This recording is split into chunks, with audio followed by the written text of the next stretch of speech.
A quick like and subscribe really helps our channel grow and allows us to bring you even more amazing content.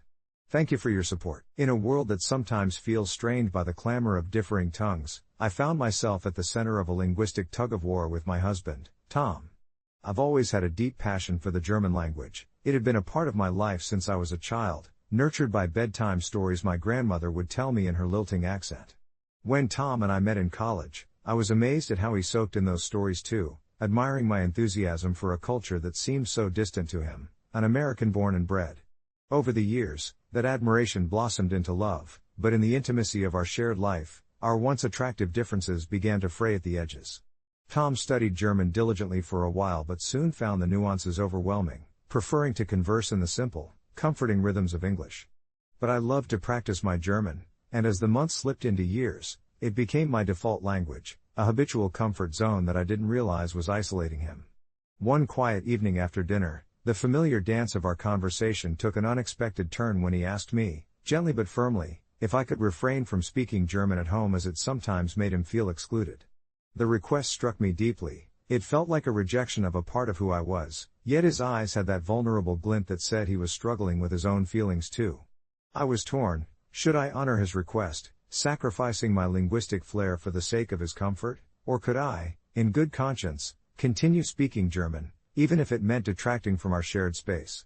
My thoughts churned that night, the shadows of self-doubt creeping in, mimicking our sad quiet as we ended the day. Was I the asshole for wanting to indulge in something that was such a part of me, or was I merely turning my back on a plea from the heart? Days turned into a strange dance of half-phrases in English and attempts at German that felt like a betrayal to the warmth and fluidity I thrived in. I saw flashes of disappointment in Tom's eyes each time I caught myself slipping back into my cherished words.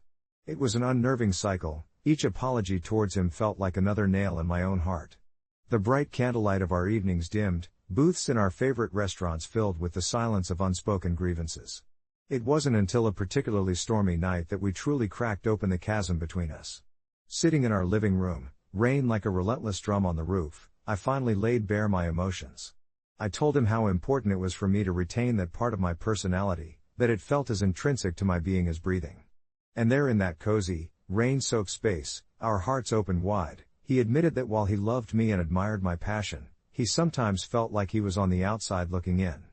It was a powerful exchange, raw and painful, but it was illuminated by an understanding that only deepened our bond. We spoke until the rain slowed, weaving through layers of our emotions, fears, and desires. By the end, we found a middle ground. We agreed that I could speak German during specific times, perhaps in moments of playfulness or passion, while committing to using English for our everyday conversations. It was a compromise born out of respect and love, a promise to nurture both my passion and his feelings.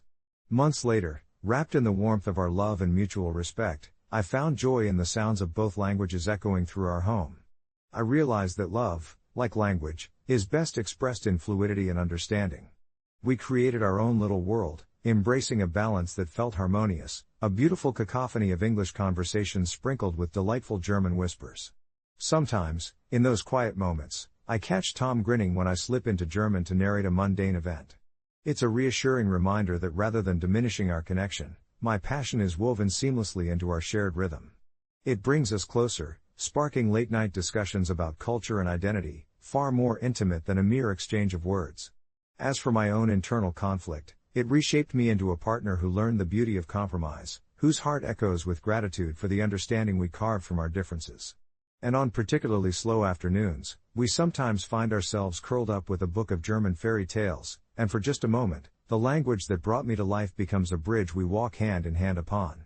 However, our peaceful coexistence faced an unexpected challenge that I hadn't seen coming, and it started rather innocuously, with a flurry of messages from a close friend who was traveling to Germany. She was sending me pictures of charming villages, bustling markets, and the kind of enchanting landscapes that always called to my adventurous spirit. Each image ignited a longing within me, stirring the remnants of my passion for the language and culture as if I were being beckoned back to my roots. I found myself daydreaming about walking among the timber-framed houses of Rothenburg ob der Tauber, sipping coffee in a quaint cafe while laboriously picking apart the intricacies of my beloved language. With each ecstatic message I shared with my husband, Oliver, I ventured deeper into my reminiscing. But then a thought began to fester like a shadow in the back of my mind, I was slipping away from our shared language, and would that not create a rift again? In a moment that felt like a culmination of tension, I set my phone down and took a deep breath, deciding to tell him. One evening, while we prepared dinner, I casually mentioned how much I miss speaking German fluently. As I said those words, I felt the sparks that often flew between us dim just slightly. He cleared his throat, his back turned to me as the garlic sizzled in the pan. "You know it's hard for me when you speak that way," he replied softly, the uncharacteristic strain in his voice tinging my excitement with remorse. I felt the warmth of the kitchen wrap around us, but a chill crept into my heart. I could see where this was headed. I was about to dance on the edges of our previous discussions, tiptoeing around old insecurities. My mind raced as I weighed the prospect of expressing my desire against the well-worn caution of his sensitivity toward my enthusiasm. In his eyes, my love for the language sometimes felt like a conflation of identities, a risk that threatened to dilute the bond we had carefully rebuilt. It was never that he didn't appreciate the beauty of it, he just felt far removed from it, as if it were a melodious tune he couldn't fully hear. I offered a kind smile and said, "How about we practice together? Just a little? It might help us connect even more."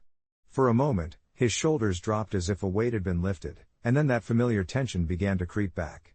"I don't want to feel left out," he said, a hint of defeat in his voice. It cut deep. I had unknowingly placed him into a familiar corner, a place that meant both of us retreading an old, risky narrative. Yet, this time, I saw an opportunity. Instead of focusing on our differences, I could bring him into my passion rather than pushing him away from it. I let silence envelop us, letting his thoughts swirl in the still air of the kitchen, and when it felt right, I proposed a solution. What if I spoke as fluently as I wanted, but also shared the meaning?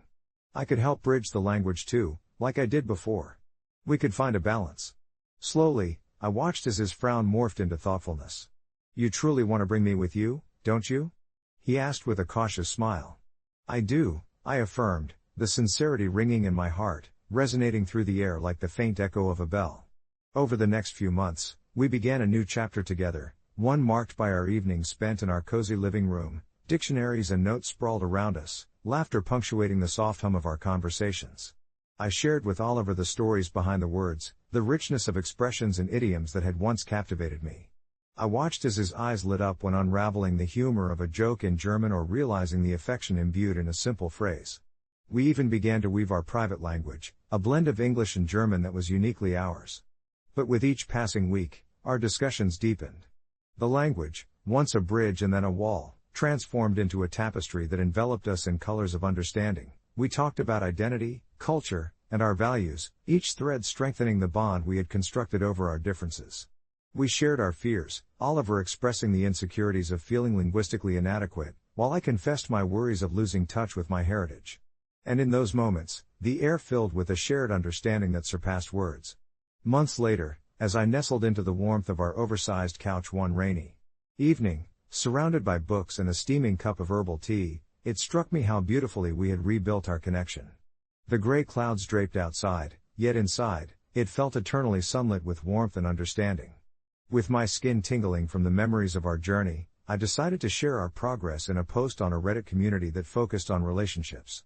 I titled my thread "A Myth Asshole WIBTAH if I only spoke German to my husband despite him requesting I don't?" But as I typed, it felt less like a plea for validation and more a celebration of a love that had transcended language barriers. Lastly, I fondly recounted our journey, the blending of cultures, how we found our rhythm again, and I concluded with a question to the community: have you found harmony in your differences? As I posted it, a sense of relief washed over me. I had made it through a tumultuous chapter, and now we stood, hand in hand, ready to explore the landscapes of our vibrant, shared life together. Soon after, I received a wave of supportive and insightful replies, many expressing similar experiences, which encouraged me further. Later that night, as I drifted off to sleep, I looked over at Oliver, his peaceful face illuminated by the moonlight streaming through our window. I realized anew that love, much like language, is a journey, not a destination. Each step we took together unveiled not just the beauty in our differences, but also the harmony that lay within, patiently waiting to be discovered. As the soft glow of dawn began to fill our bedroom, I stirred awake to find Oliver already up, immersed in his morning ritual of brewing coffee. The rich aroma seeped through the air, weaving itself into the fabric of my thoughts. I watched him from the comfort of our rumpled bed, the way the sun kissed his tousled hair, and felt a swell of affection. This was our life, a gentle dance of routine and spontaneity. But underneath the surface, excitement tinged with a sense of trepidation lingered. Today marked the beginning of my exploration into joining a local German conversation group. After my post online, a number of people had urged me to enhance my language skills further, not just for my own fulfillment but for the bridge it could build between Oliver and me. I knew he wanted me to improve my English as well, and while he supported my passion, there was still a mutual understanding hovering between us that needed to be navigated carefully.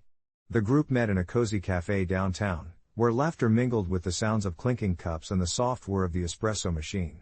As I stepped inside, the chatter seemed to swallow me whole. I spotted a table filled with fellow language adventurers, each with a story and a shared commitment to embracing a new tongue. With a nervous smile, I slid into an empty chair, the warmth of the gathering slowly enveloping me. Conversations took flight as we practiced phrases, stuttered over difficult pronunciations, and stumbled through the occasional awkward silence, laughter breaking the tension. I felt a spark of something familiar igniting within me, an eagerness to embrace the nuances. It was exhilarating, yet I couldn't shake the thought of Oliver, wondering if he would feel left out or if he was simply letting me fly on this new adventure. That evening, as we settled back into our routine, I couldn't help but share my excitement with Oliver.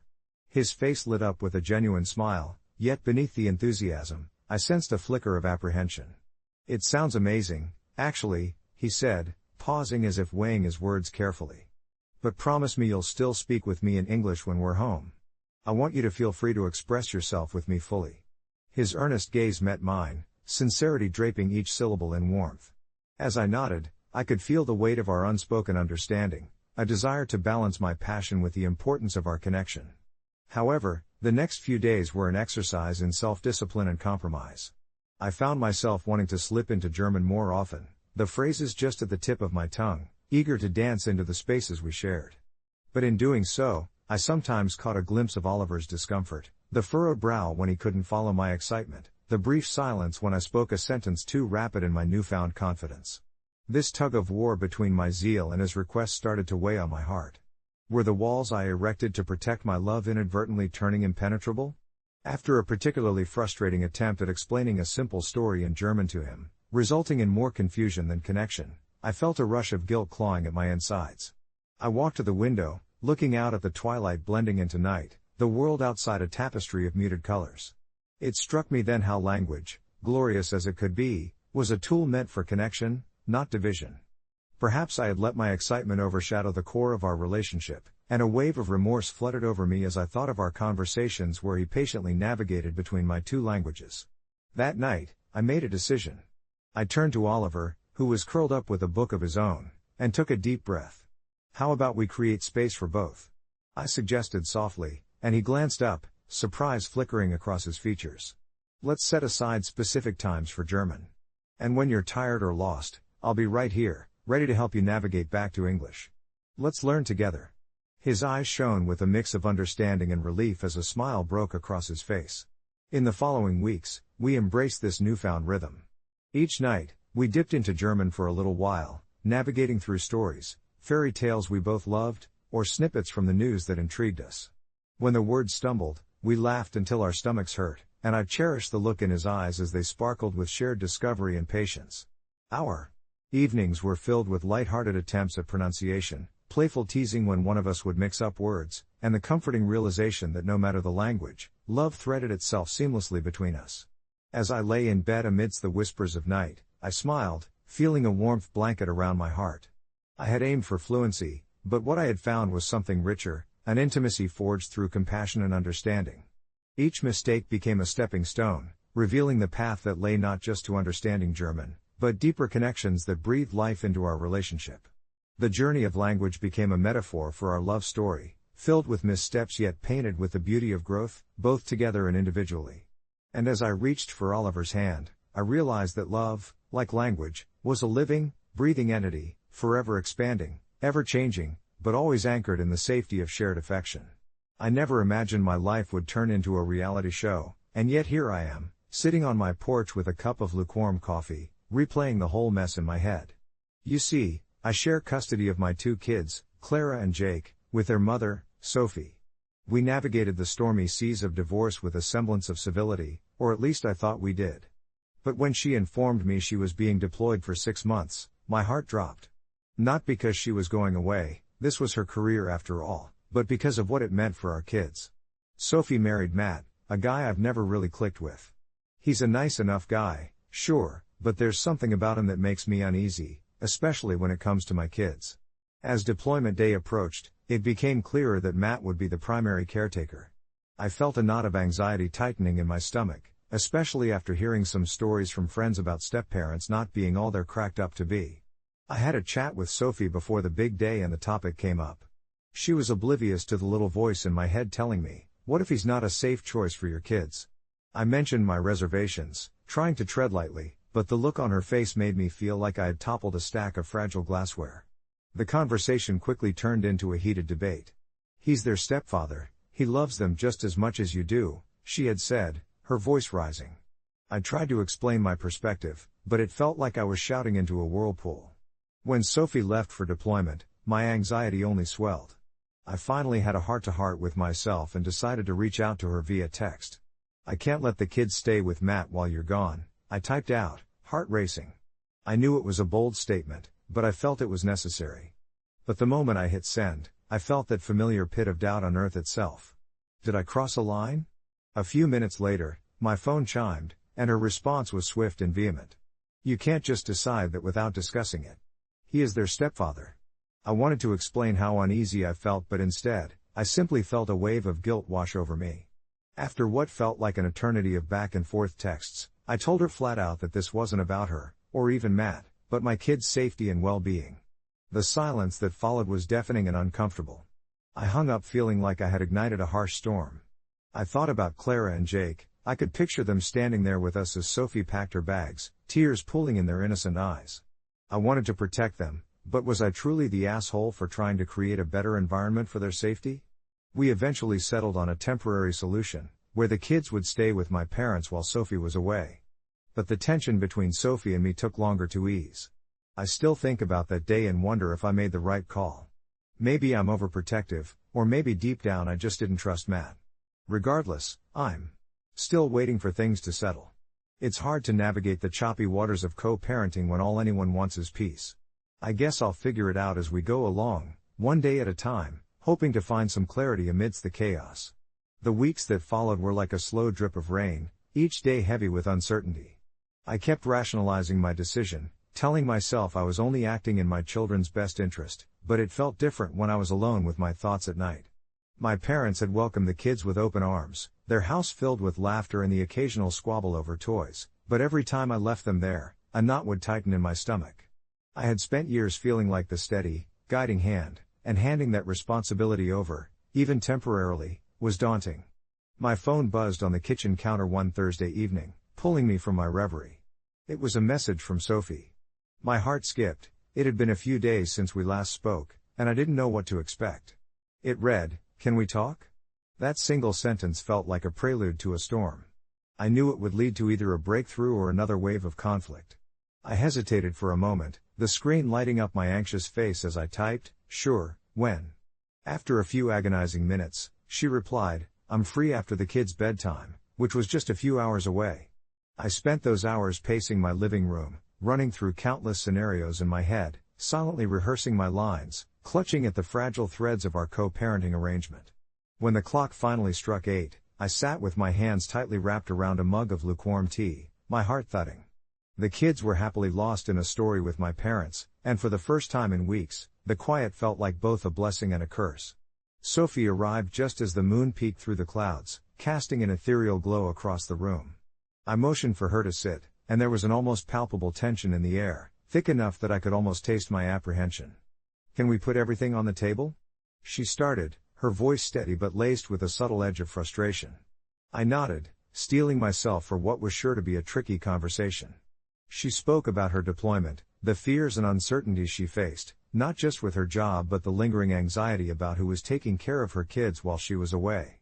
Matt, her husband, had been asking about when he could see them, and I could see how torn she was. She wanted to trust him, wanted to believe he could take care of the kids as well as she could, but I could hear the unspoken doubts in her words. "I just don't think he's ready," I said finally, feeling the heat rush to my cheeks.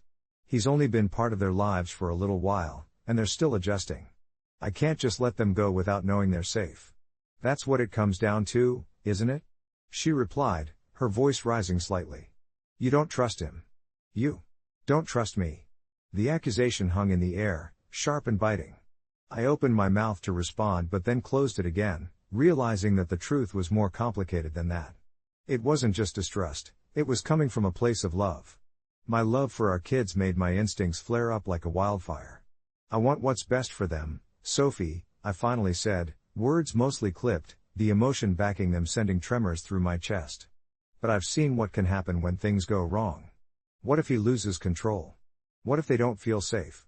I just wanted to protect them. Her expression softened, and for a moment, I saw a flicker of understanding in her eyes. I get it. I really do. But they need their dad, too, and I need space to know they're okay when I'm gone. Can't we find a way? Suddenly, the walls of our conflict felt like they were shifting, and I found myself considering her plea through the lens of a mother's fear. Perhaps my stance was too rigid, too rooted in my own fears. I'm willing to give him a chance, but we both need to establish boundaries and rules, I proposed, an inkling of compromise blossoming amidst the tension.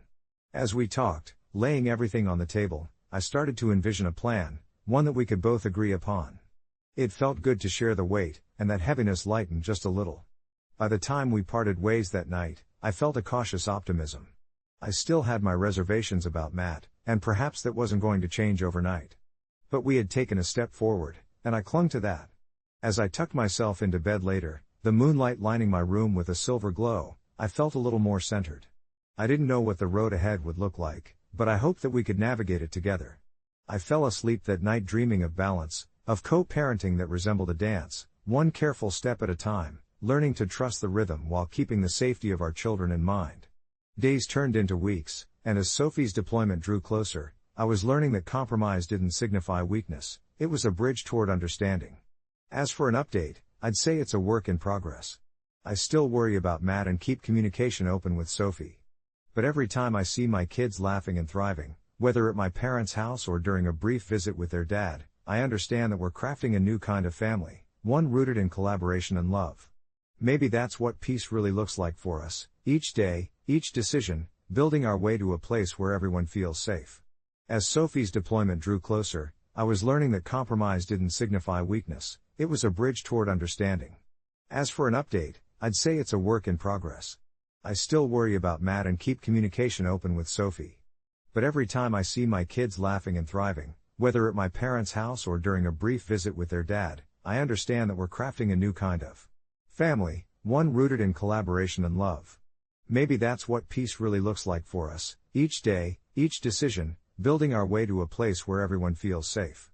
In those early weeks, I grappled with sleepless nights, rolling over to see the empty half of my bed, again. My thoughts circled like vultures, always settling back to Matt.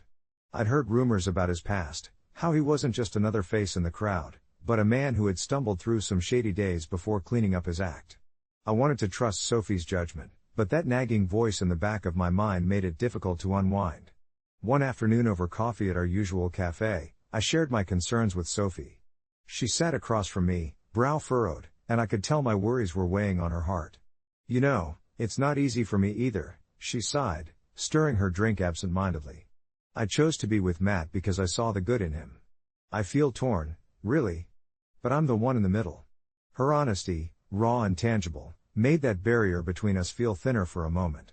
I wanted to assure her that I had her and the kids' best interests at heart, but the whole situation felt so convoluted. After a couple of weeks, the shifts began to show. The kids returned from Grandma's house animated, joy bubbling in their voices as they recapped the fishing trips with Grandpa and the story times that stretched late into the night. Even the way they lit up at the mention of their mom made me smile, at least they were secure in that love. But there was a shadow on the periphery when they mentioned how Matt had taken them hiking. I could feel my heart rate quicken. What had that outing entailed? One evening, I mustered up the courage to call him directly. Sophie had given me his number when I expressed my need for clarity. I wanted to get a sense of his intentions before the kids spent another weekend with him. As the phone rang, I felt a mix of anxiety and unexpected responsibility surge through my veins. "Hey, it's Jake," I said when he picked up. "Hey, man. What's up?" There was a casual ease in his voice that made me want to drown it out with 1,000 questions. Instead, I chose one. I just wanted to check in about the kids. Yeah, they're great. We had a blast hiking the other day. They've got energy for days. I could picture him, the smile stretched across his face, but I needed more than just enthusiasm. His joy felt almost superficial. Look, can we be real here? I went on, taking a leap. I'm just trying to understand the boundaries here. Their safety is my priority, you know? A silence hung between us, thickening the air like humidity before a storm. Totally get it, man, he replied finally, his tone shifting slightly. You don't have to worry. I care about your kids. With that, I felt a twinge of something, a glimmer of hope, maybe? Or was it just a trapdoor opening into more anxiety? Either way, I didn't want to dismiss that hint of sincerity. As the days rolled on, I took this budding relationship with Matt as an opportunity to breathe. I started to see him more as a partner in this shared responsibility rather than just a potential threat. That shift didn't come easy. There were still moments when I felt the urge to shield my kids, to declare my territory. But then I'd witness them during their visits, their giggles echoing, loud and free, and it reminded me that every step forward was a blessing. The real test came one Saturday evening. Sophie called, her voice laced with urgency. Jake, Matt and we had a fight. He said some things, and it got heated. Can you take the kids for a few days? Hearing her raw vulnerability made my heart race, but I immediately tailored my response to how I'd want to react, calm, collected. Of course, I can. Just focus on you and keeping everything together. As I squeezed my kids close for a sleepover in the living room that night, each of them curled into a little ball of comfort on the couch while they drifted to sleep. And there, in that warm cocoon of blankets and pillows, I felt that flicker of hope again. This new family we were building might just be fragile, but it was rich with potential, woven together with care. In a way, we were rewriting the narrative that life had drafted for us. Maybe, just maybe, we would find peace in this chaotic co-parenting journey, moment by tender moment. Reflecting on it now, I'm still trying to figure things out, but I believe we're finding our way. I know it won't be perfect, progress rarely is, but those smiles on the kids' faces remind me that even within uncertainty, there's a promise of warmth. And for now, I'll keep nurturing that promise, wherever it may lead us. I still remember the summer of 1998, the air thick with humidity and anticipation as I sat at my family's clunky desktop computer, the faint whir of the fan mixing with the sounds of cicadas outside my window. I was 14 then, navigating the tumultuous waters of adolescence, and computer games were my escape, my safe haven from the befuddling maze of high school drama and insecurities. The game that sticks with me most is a whimsical little thing called Myst, an adventure that stretched my imagination like never before. Immersed in its elegant, surreal landscapes, I found places that felt more real than my everyday life, each click exploring a new dimension of intrigue and mystery. But it was more than just pixels and puzzles, it became a means of connection, a bridge to my brother Adam, who was 3 years older and often wrapped up in his own world of teenage angst. He would sit beside me, offering guidance when I got stuck or simply sharing his newfound theories about the game's story, our bond deepening with each island we discovered together. It wasn't long before the game began to mirror our real lives, each quest delicately paralleling our unfolding relationship. Yet, when adulthood began to call Adam away to jobs and responsibilities, I noticed a gradual, almost imperceptible shift. Weekend gaming sessions dwindled, often replaced with his late-night shifts at the gas station or hangouts with friends. I felt an unshakable sense of loss, like a favorite book closing after the final chapter. One rainy evening, when solitude wrapped around me tighter than ever, I revisited Myst, hoping to recapture that ephemeral magic. As I navigated its quiet halls and stunning vistas, I was struck by the changes in me, and the realization that the game wasn't just an escape, it was a story about connections, about journeys taken with those we cherish. After completing several islands solo, I decided to reach out to Adam.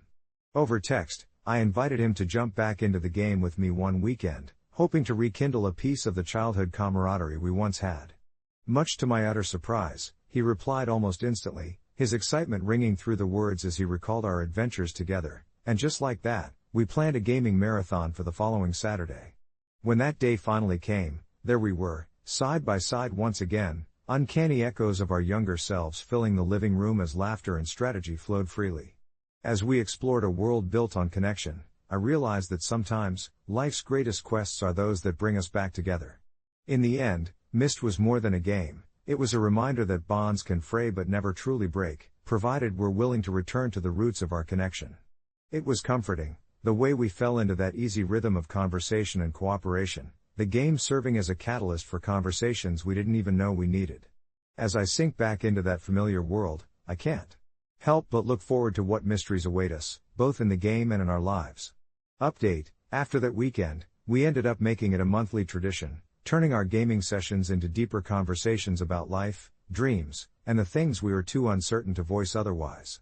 Sometimes, we still get lost in the world of Myst, and every time, it feels like we are unlocking not just virtual treasures, but also the lost pieces of our relationship.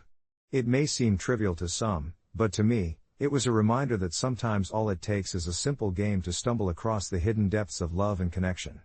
As the months rolled on, our monthly gaming sessions became more than just a ritual. They morphed into a safe haven, a pocket of escapism amidst the chaos of our busy lives. I started to notice nuances I had previously overlooked, like how Sarah would lean slightly closer whenever we entered an especially captivating area of Myst, her eyes lighting up with a childlike curiosity that made my heart swell. It was in those seemingly insignificant moments that I understood how deeply intertwined our lives had become. We'd share stories from our childhood while solving complex puzzles, often losing track of time, and in those exchanges, I felt a sense of renewal, as if we were rediscovering each other all over again. But one evening, after a particularly intense session exploring the intricate landscapes of the game, Sarah surprised me with her vulnerability. "You know," she started softly, her voice barely above a whisper, "this game. It reminds me of how much I've been running away from my past." I paused, the glowing screen illuminating her face, casting shadows that danced with the flickering images. My heart raced, and a knot formed in my stomach because I knew her past was a tangled web of heartache and loss, an unspoken shadow looming over our relationship that we had never discussed directly. Encouraging her to share, I shifted closer and squeezed her hand gently. "What do you mean?" I asked, my voice steady, though I felt the weight of her words hanging in the air like an unseen fog.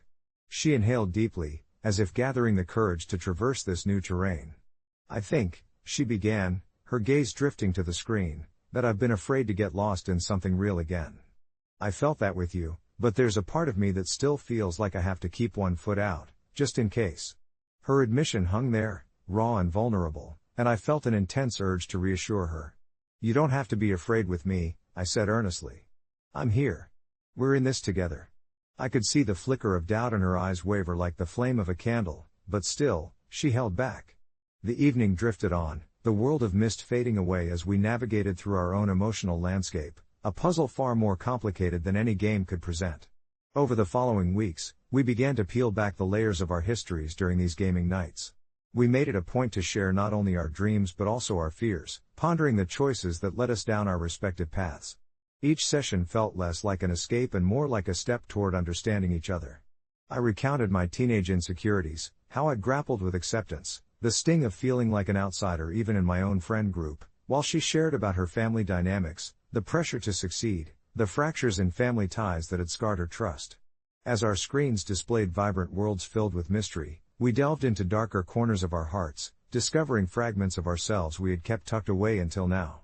Then one night, after a particularly spirited gaming session, I noticed something in Sarah's demeanor. She was quieter than usual, her brows furrowed as she stared at her reflection in the screen, the light casting a strange glow on her face. "What is it?" I asked, concerned that maybe I had pushed too hard. She took a deep breath, breaking the spell of silence. "I think I'm ready to confront my past," she confessed slowly, almost reverently. I could feel my heart race, an odd mixture of fear and pride surging through me. "But I need your help." My stomach fluttered, I nodded without hesitation, eager to support her. "Absolutely, whatever it takes." Little did I know, this commitment would lead us down a road of exploration and catharsis neither of us had expected. We started to create a vision board that illustrated our ideal future and goals, using gaming metaphors to articulate adventures we wanted to embark on, healthy relationships we wished to build, and experiences we wanted to explore together. Eventually, after months of navigating these intertwined journeys of healing, we decided it was time for a tangible adventure. We planned a real-world trip to a nature reserve, an escape as far from screens as possible. It was during that beautiful weekend, under a vast canopy of stars, that we engaged in our most profound conversation yet. Sat around a campfire, We spoke about our expectations of love, the way we envisioned our lives together, and the importance of addressing our fears rather than escaping them. As the fire crackled and the night enveloped us, I finally felt the full weight of Sarah's trust in me, and I understood that the foundation we were building was not a simple one, it was grounded in the courageous act of vulnerability. Months passed, and as I sit here reflecting on that decade-long journey, I realize how deeply intertwined gaming and life have become for us. It's incredible to think that what started as a way to escape ended up being a gateway into deeper connections, a means to confront fears and share dreams. I still don't have all the answers, but I do have her, and that suffices for now. Update: with our newfound understanding, we are considering starting a blog together focusing on mental health through the lens of gaming and storytelling, sharing our experiences and perhaps helping others see that sometimes the most healing adventures can be found not just in the virtual realms, but in the heart of the connections we nurture in the real world. The idea of starting a blog together was something we tossed around casually at first, as we sat comfortably on our couch, our old computer booted up, with the familiar sounds of mist echoing softly in the background. It felt almost surreal how much had changed in our lives since that fateful weekend when I had reintroduced her to the world we used to escape into as teenagers. We previously filled our days with unrelated chatter, but now, our conversations bled into something richer, more profound, each word punctuated by shared laughs and silent understanding. As the months went by, we wrote notes after our gaming sessions, capturing snippets of our thoughts and feelings, like how the island's puzzles made us question our own obstacles in life or how our collaborative approach to the game mirrored how we wanted to face challenges together, in the real world. It was during one of those late-night gaming marathons, as I failed to solve a particularly tricky puzzle, that it dawned on me just how much our bond had grown. She gently reminded me that even in our struggles, there was always a way to approach things from another angle. Her calm reassurances and the way she tilted her head in thought while gaming made my heart swell, and I realized how lucky I was to have her by my side, a partner not just in this moving virtual world but in this unpredictable, beautiful life. We finally settled on a name for the blog, Realms of Reflection. It resonated deeply with us, encapsulating the idea that gaming isn't just about escaping reality, it's also about wrestling with our innermost thoughts and experiences, providing a safe space to explore who we are individually and as a couple. When we published our first post, I remember the combination of excitement and fear swirling within me. The message was simple: gaming could be therapeutic. We shared our journey, the way we navigated through life's challenges, and how our sessions improved our communication and emotional awareness. Each blog entry felt like peeling back the layers of ourselves, exposing our vulnerabilities while inviting others into our shared journey. The warmth of our relationship grew stronger with every comment we received, as fellow readers related to our stories of anxiety and joy, and began to reveal their own tales of love and struggle. It was special to witness the community forming around us, a tapestry woven with shared experiences, making us feel less alone. What truly struck me was a comment from a dedicated reader who thanked us for reigniting her interest in gaming after years of finding it hard to connect with anything. She mentioned how reading about our experiences had encouraged her to pick up an old console and reconnect with her own partner, and the thought that perhaps our words had sparked a rekindling of love in another made my heart ache with gratitude. It was then I knew we were onto something much bigger than I'd ever anticipated. Our online space was not just about us anymore, it had become a vessel for connection, vulnerability, and healing one story at a time. A few months passed, and our blog began attracting a modest following, and with it came invitations to participate in podcasts, panel discussions, and even collaborative projects with mental health organizations. Each opportunity brought both excitement and trepidation. The weight of our stories now had the potential to reach even further. I found myself reflecting back on how a simple game had unearthed so many hidden pieces of my own life, pieces I'd almost lost to the chaos of everyday existence. Being able to share that journey with her was like holding a lamp in the darkness, illuminating the intricacies of our experiences while showing others they too could navigate their unique paths. I'm still navigating my own ebbs and flows, still piecing together the fragments of my fears and dreams, but now I do it with her, and for me, that's more than enough. Then one night, while we sat on our couch in the pale glow of the computer screen, she turned to me. With a twinkle in her eye, she suggested we create a space for people to share their gaming stories, perhaps forming a community where others could glimpse the progression from hardships to healing through the digital and emotional landscapes we explored. I was caught off guard but excited by the prospect. It felt like another adventure eagerly waiting to unfold. As I reached for her hand, the comforting familiarity of that gesture felt historic, like two explorers believing in the infinite possibilities of the paths we walked together. And just as we dove deeper into our ideas, laughter echoing alongside stories of virtual monsters and real demons, and the way we wanted to create meaning through our shared adventures, I felt the weight of everything leading up to that moment lift off my shoulders, making way for a future brightly filled with hope and shimmering with connection. In the end, it all feels seamlessly intertwined, games and reality, light and darkness, fears and comforts. And perhaps, just perhaps, life is a lot like Myst, a puzzle waiting to be solved where every click can lead to an unforeseen doorway, revealing new possibilities while allowing us to form unexpected bonds with each venture. The journey will continue to hold unknowns, but in the midst of it all, I understand I have her, my biggest treasure, my saving grace, and collectively we have people ready to explore their stories alongside us. There's a certain hush that blankets the world when the clock strikes midnight, a stillness that feels both serene and unsettling. And it's during one of these quiet moments that I found myself grappling with the choices that led me to the life I now lead. My name is Mark, and I earned over $10,000 a month designing immersive virtual environments for high-stakes clients, yet beneath this carefully crafted facade of success lay a tangled web of anxiety and regret. It wasn't always like this, of course. Years ago, I was just another dreamer plodding through an uninspiring 9-to-5, my hopes neatly tucked into the corners of my modest cubicle, dreaming of escape. It was during one of those soul-sucking days that I first stumbled upon an online forum where people shared the secrets of their financial success. Ask Reddit for those earning over $10,000 per month, what do you do for a living to achieve that income? The title read, and in a moment of reckless curiosity, I clicked, devouring the tales of entrepreneurs who had transformed their passions into thriving careers. Inspired, I spent the next 2 years building an online presence, experimenting tirelessly with design until I finally landed my first big client, a tech startup working to revolutionize virtual reality for training simulations. My life shifted overnight. I moved out of my cramped apartment into a sleek downtown loft, relishing the attention and validation that came from my newfound lifestyle.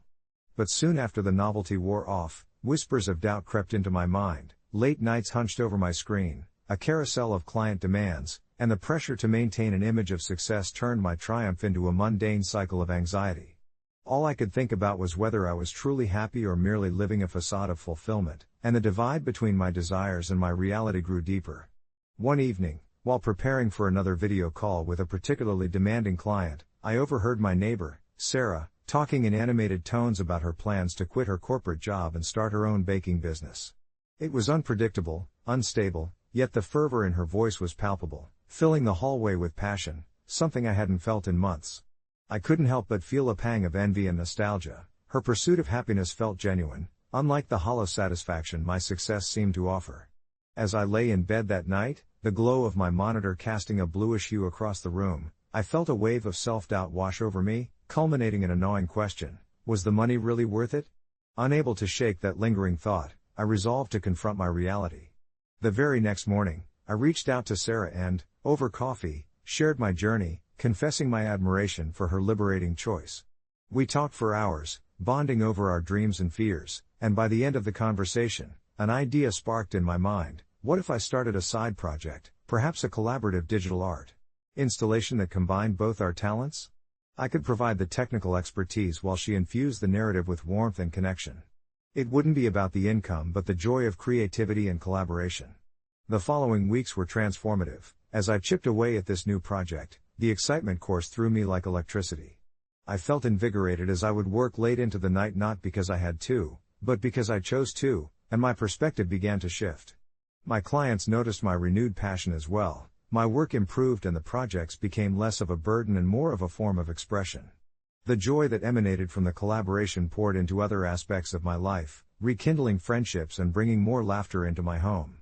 Although my monthly earnings fluctuated, I found a new balance that transcended money. The culmination of our joint project was both daunting and exhilarating, a site unveiling at a gallery downtown, a breathtaking journey through virtual landscapes inspired by personal stories of transformation. As our visitors wandered through the exhibit, hearing heartfelt narratives interwoven with the stunning visuals, I realized I had found a new purpose, one that didn't solely hinge on financial success. I've learned that fulfillment isn't defined by a dollar amount, but rather by the connections we forge and the passion we nurture. In retrospect, it's the vibrant tapestry of life experiences that we weave together, and sometimes, stepping off the beaten path is the best decision we could ever make. Update: since the exhibit, I've decided to take on fewer clients, focusing on projects that truly resonate with me while nurturing this new creative venture with Sarah. Together, we're exploring deeper collaboration while offering workshops for aspiring artists and business owners. My income is more modest now, but I feel richer in ways that surpass money. My life has become a canvas painted with vibrant colors I never knew I could create. Every day since I made that shift, I revel in waking up with the sun slanting gently through the window, illuminating the room in soft golden hues. My mornings have transformed from hastily throwing on clothes and mentally running through deadlines to slow, balanced rituals that awaken my senses. I brew a cup of rich, dark coffee, inhaling that earthy aroma that has become a comforting staple in my life. I often catch myself standing on the balcony, coffee in hand, taking in the serene beauty of the world around me, the rustle of leaves in a light breeze, the quiet chatter of birds, and sometimes even the distant laughter of children playing in a nearby park. This tranquility serves as the perfect backdrop for my thoughts, allowing my creative juices to flow in ways they haven't for far too long. I think back to the days when money felt like the only measure of success and wonder how I let myself forget the true joy of creation. Sarah's energy is truly infectious. We spend hours brainstorming, sketching ideas in our notebooks, and cracking open a bottle of wine late in the evenings to give life to our shared dreams. With each passing day, collaborating with her feels less like work and more like a coming together of two souls who genuinely understand one another, each having transcended the limits our previous careers imposed on us. The workshops we've started have been nothing short of magical. Watching aspiring artists and business owners learn from our experiences and find their own voices is fulfilling in ways I had never anticipated.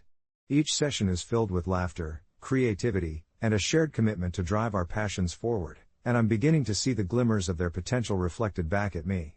The energy in the room is palpable, tinged with a sense of mutual growth and encouragement, a space devoid of judgment where creativity flourishes. I vividly remember a participant shared how she had been too afraid to pursue her artistic inclinations for years, feeling trapped by society's expectations. When she finally unveiled her painting, tears streamed down her face not just from relief, but from the dawning realization that she had the right to express herself fully. That moment struck a chord deep within me, reinforcing my decision to step away from the frenetic rush of my previous life. I can hardly believe how far I've come, both personally and professionally.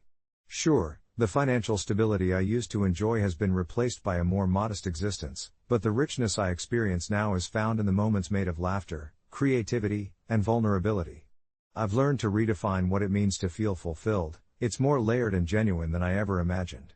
Evenings have taken on a new rhythm. Often, I'll find myself cozied up on the couch, wrapped in a warm blanket, feeling grateful as I share stories or brainstorm ideas with Sarah. Sometimes we stay silent, simply enjoying each other's presence, letting our thoughts intermingle as the day slowly fades into night, sprinkled with stars that shine like dreams waiting to be realized. It's a raw, honest reflection of where I am now, and looking back seems almost alien compared to the internal freedom I feel. In the quiet, my mind often wanders to those early days of my transition, where I felt a cacophony of uncertainty swirling in my head.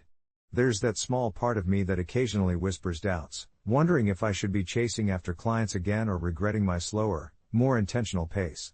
But then I remind myself, this is where the real treasure lies.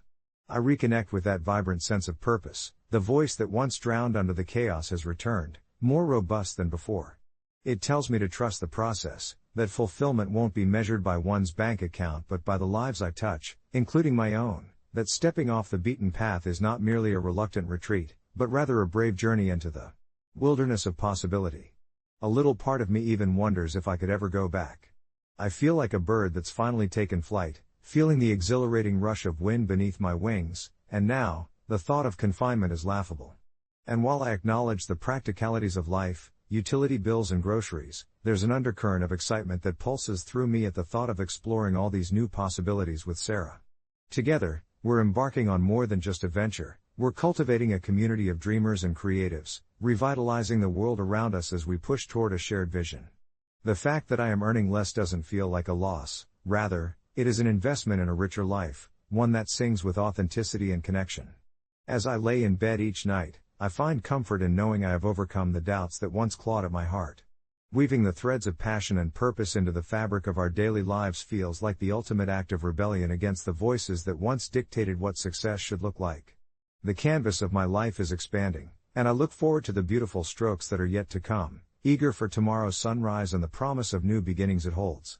As the days stretched into weeks, each morning felt like an invitation to paint my life anew.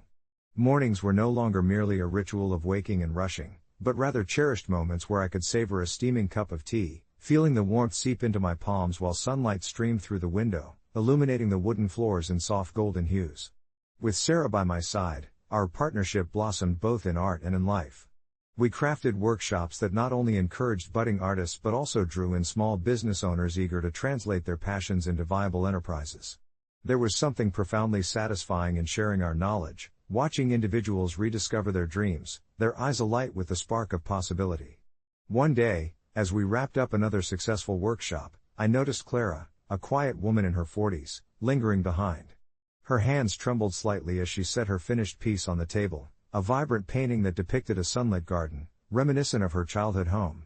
The colors were bold and raw, each stroke bursting with unfiltered emotion.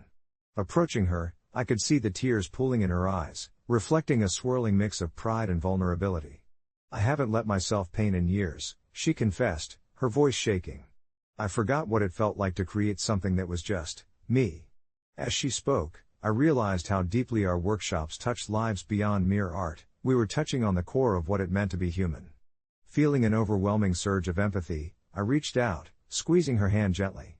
"You've unveiled something beautiful today," I replied, knowing that her creativity was not just a form of expression but a breakthrough, a return to a part of herself she'd hidden away. Interactions like these filled my heart with warmth, creating a bridge between those in the workshop and the artists we were becoming ourselves, breaking down the invisible walls of isolation we often feel in our journeys. Yet, it wasn't all smooth sailing. The transition from a high-earning career to one of modest income had its challenges, especially concerning my savings. I began watching my financial habits, trimming down on daily luxuries. Dinners out with friends turned into cozy potlucks, spontaneous weekend getaways became quiet hiking adventures, and my wardrobe shifted to a blend of artistic thrift finds. At first, I fought against the changes, courage challenging my fears, but I soon discovered that life offered deeper, more fulfilling experiences outside the bustling consumer world I'd once inhabited. One rainy evening, as I sat curled up in our studio, surrounded by brushes and canvases, I received a text from my old business partner, Greg. He wanted to meet up to discuss a collaboration on a project I'd once been a part of, one that had been lucrative but lacked passion. Maybe it was curiosity, or perhaps just the need to understand how my old life could intersect with my new, but I agreed. Our meeting was at a trendy cafe in town, the kind that thrummed with energy and sold overpriced coffee. As Greg walked in, a formally polished shadow of the creative I once knew, I felt conflicting emotions rush through me, nostalgia mixed with a hint of disappointment. "I've been meaning to tell you," he started, his gaze scanning the vibrant artworks hanging on the walls. "Your exhibit was different, real." The compliment felt heavy, almost burdensome, a reminder of the crossroads I had danced between. "It was all about authenticity," I replied softly, feeling a flicker of pride. We fell into routine conversation, yet beneath the surface, there was an undercurrent of tension, the acknowledgement that we were no longer on the same pathway despite sharing a rich history. As Greg detailed his latest projects, I felt the distance between our definitions of success widen. The conversation turned to income as he casually mentioned, "You should consider coming back, Angela, you were always brilliant at landing high-paying clients." The suggestion hung heavy in the air, the implication swirling around us like a dark cloud. "I'm not sure I want that life anymore," I found myself saying, my heart racing at the sudden defiance. What good is high income without fulfillment? His expression tightened, and I watched as he struggled to understand, trapped in his corporate mentality. That evening, as I returned home, the warmth of my studio felt especially comforting. I knew this was where I belonged, where my spirit danced freely, unswayed by the binary metrics of success.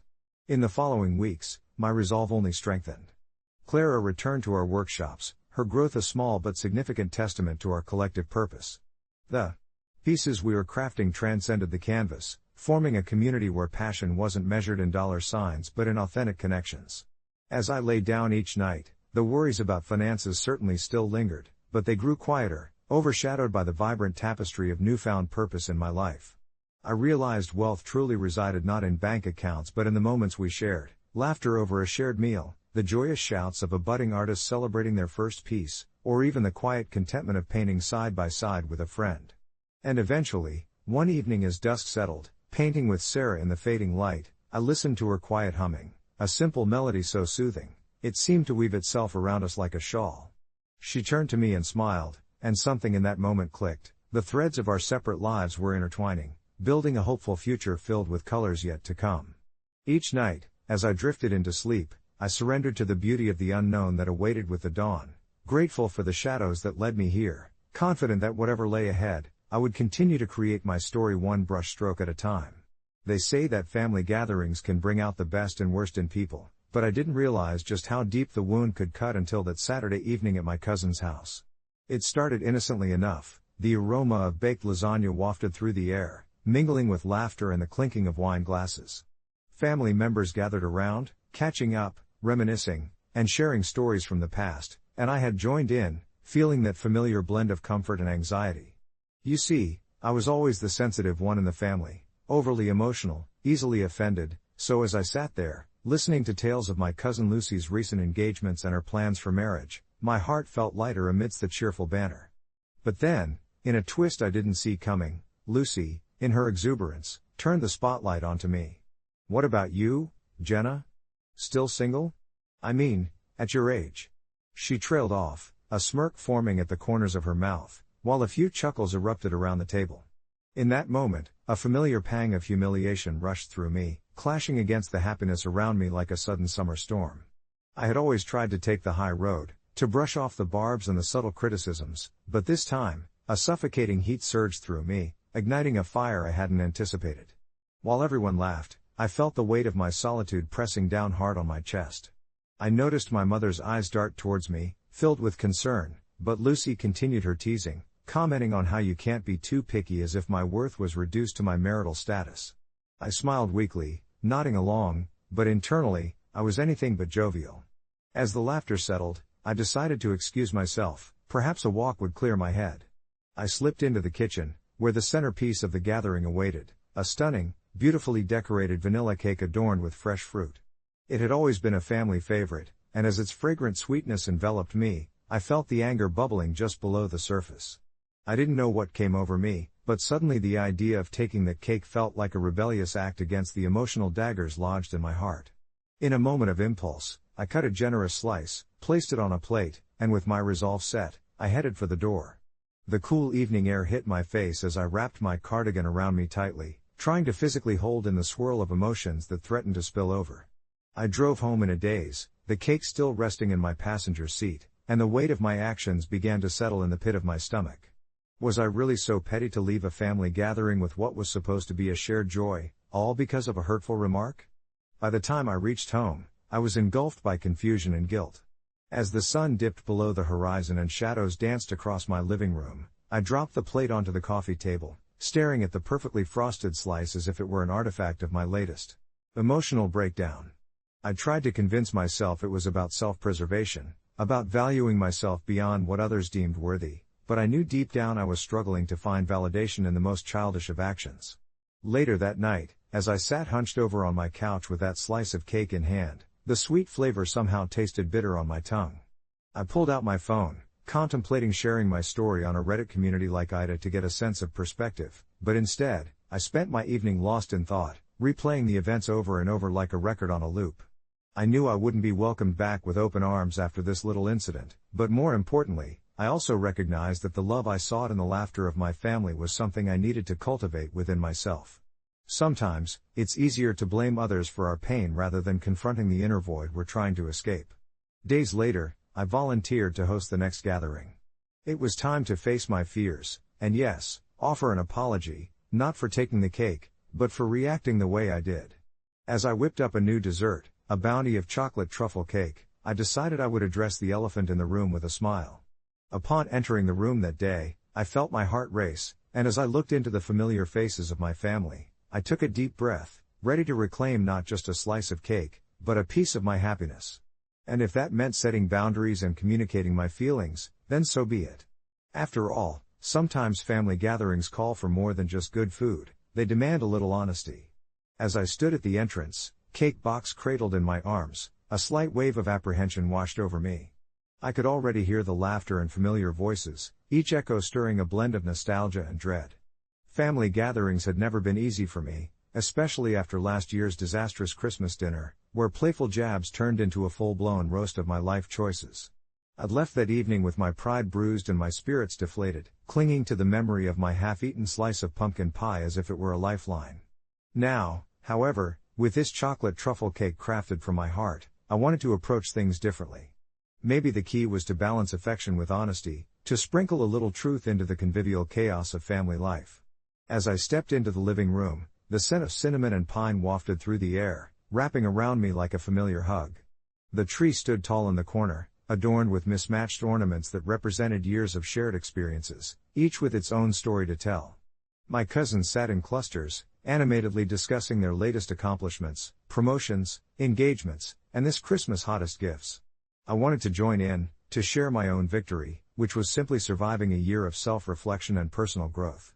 Instead, I hovered near the door, setting the cake down on a nearby table as voices rose and fell like waves crashing onto a shore. "Hey, do you need help with that?" My older brother, Matt, called over his shoulder, scrolling through his phone with the other hand. I forced a smile, feeling a warmth at his offer, yet quickly dispelling it. "Nope, I've got it," I replied, my tone a tad too cheerful, a shield against unkind words that crept to the edge of my mind. He muttered under his breath, his lingering gaze indicating he wasn't buying my bravado. As if on cue, Aunt Linda entered the room, her aroma of lavender overpowering my sense of comfort. "What's that you've got there?" she chimed, glancing at the dessert with a mix of feigned disinterest and genuine curiosity. "It's chocolate truffle cake." I beamed, hoping to draw her in, to share in the anticipation of something wholesome. I thought it would be nice. My gut twisted slightly as I awaited the inevitable critique. "Sure enough," she smirked, her eyes narrowing in amusement. "Another dessert attempt, huh? I don't know why you keep trying. Maybe aim for something more simple next time?" A little knot formed in my stomach. I had prepared mentally for this. A volley of comments targeting my culinary skills had become a family tradition. However, her words tumbled over one another, forming a barrier between my excitement and her dismissive tone. I thought everyone might enjoy it," I said, my voice faltering, feeling the heat of embarrassment creeping up my neck. "Of course, we want to enjoy it, like the time you tried to bake those gourmet brownies. You remember how that went, right?" The laughter that followed her words sliced through the room, red-hot embarrassment igniting the feelings I'd buried deep. The warmth I had felt upon entering evaporated in an instant, replaced by that familiar sting of hurt. I gathered my resolve, the year's worth of healing impulses swirling in my mind. With the cake box in one hand and my heart thundering in my chest, I made the decision to step back from the farce. The words I'd been rehearsing all week danced on the edge of my tongue, waiting to be spoken. "You know, I thought gatherings like this were supposed to be a moment of joy, a time to lift each other up instead of tearing one another down." The room fell silent, my voice trembled against the weight of the gathered family. "I'm tired of feeling like my efforts are just fodder for jokes." Staring into the faces of my family, a mixture of surprise and discomfort washed over them. I took a breath. "It's okay to joke around, but let's keep it kind. I bring things here because I want to share my joy, not to be an easy target."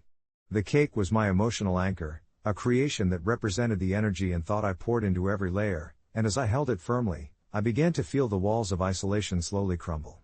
A heavy pause filled the air, then one of my cousins, Hannah, stood up. "You're right. Honestly, we're all just so wrapped up in our own little lives. Sometimes that we don't realize how our words impact others."